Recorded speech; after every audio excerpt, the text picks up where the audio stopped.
in the heart of New Orleans' 7th Ward, where brass bands echo down the block and second lines make the streets come alive, lived a 12-year-old girl named Marley DeJean.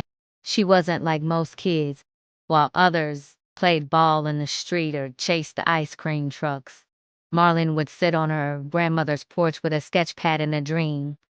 Every afternoon, after school, she'd trace designs inspired by the people around her auntie's oversized hoop earrings, her uncle's custom sneakers, the bright Mardi Gras Indian suits that shimmered in the sunlight. The city was her runway. Marley was raised by her grandmother, Miss Ula, a retired seamstress who once designed dresses for local jazz singers back in the 70s. Miss Ula still kept an old Singer sewing machine near the window, and Marley would sit and watch her sew when the rains came through the city, steady and rhythmic like a lullaby. One day, Marley asked, "Grant, do you think I could ever design something people wear all over the world?" Miss Eula looked at her, smiled, and said, "If you can dream it, baby, you can stitch it into real life. Just make sure your thread don't break when the pressure hits." As she got older, Marley started noticing the rise of local black fashion brands, Crescent threads and Bayou Rich, worn by artists and TikTok stars. She saw how these designers turned the culture into clothing, phrases from bounce music, colors from Mardi Gras, and slang only real New Orleanians. That lit a fire in her. Marley started screen printing designs on thrifted tees using a heat press. Her cousin, Lil Rome, helped her get off Marketplace. She hustled them out of her backpack at school, selling them for $10 a pop. The design, bold gold letters that screamed, "They ain't ready."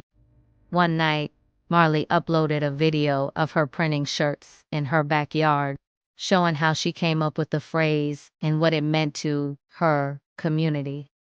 She edited it with bounce music playing in the background and a second line parade passing by in the distance.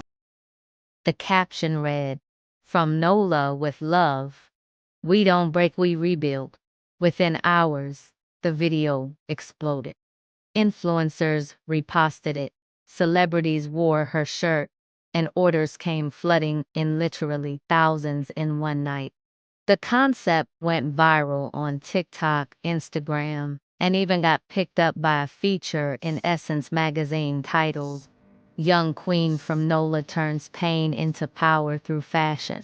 With overnight success came challenges.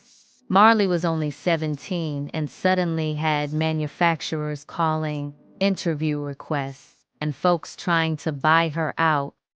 But she remembered what Miss Ula taught her. Don't let a big check make you sell your soul small. She stayed independent, built a small team from her neighborhood, and even taught other kids in her community how to design and print. She opened her first studio in the 7th Ward, calling it the Thread House. It wasn't fancy, but it was homegrown, filled with mirrors, sewing machines, racks of samples, and the energy of young black creativity. By 21, Marley's brand, They Ain't Ready, was in stores worldwide. Celebs wore it. NBA players rocked it on game nights. But she never stopped giving back. Every summer, she hosted a free design from the block camp for New Orleans kids, teaching them how to sketch, sew, and start their own streetwear lines. She didn't just want to be known for fashion, she wanted to create legacy.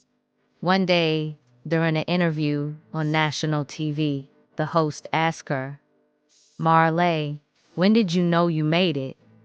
She smiled and said, "When I saw my little cousin designing her own logo and believing she could do it too." That's what it's about, opening the door and holding it open for the ones behind you. Marley DeJean didn't just make clothes, she stitched together culture, pain, resilience, and joy. She showed the world that a little black girl from a storm-ravaged neighborhood could take a dream, wrap it in love, and send it across the globe. And no matter how big her brand got, she always signed every shirt tag the same way. Born from the bayou. Built to last, Marley